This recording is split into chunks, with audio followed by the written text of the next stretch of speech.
Can you tell me about GST in New Zealand? Because I don't really know what it is.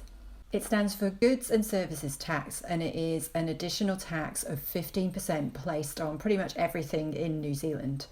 But it's usually baked into the price, so you don't see that additional 15% unless you really look at a receipt or an invoice. 15% on everything? Like everything? Not quite, but there are very few exceptions to the rule. For example, you don't pay GST on renting a flat or a house, and you don't pay GST on anything sold by a New Zealand business that isn't GST registered.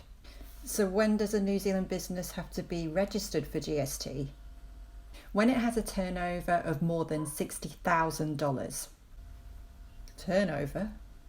That is the amount of sales or income made without counting your costs or losses. It's purely the money coming in from your business activity. Okay, so what if my turnover is close to 60,000, like it's 58,000? Well, you can voluntarily register for GST. In fact, you can voluntarily register for GST no matter your turnover, but if it's not close to $60,000, why would you? It's a lot of admin to do GST returns, so voluntarily registering when you might only get a small refund is probably not worth it. Wait, why would I get a refund? Well, if your purchases or costs are more than your turnover, then you'll get refunded the difference between the GST on your purchases and your sales for the period. So when you register for GST, you have to file regularly. So you have the option to file your GST return either monthly, every other month, or twice yearly. That's your GST period. Okay, so what do I have to do to get my GST return done?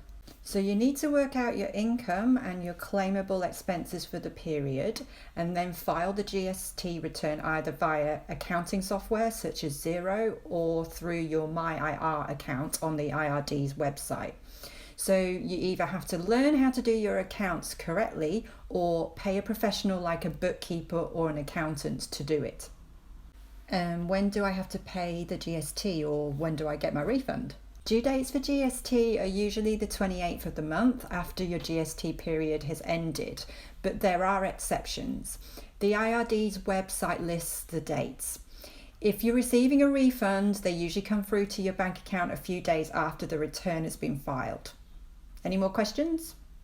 No, but how do I get hold of you if I do? Just hit me up here.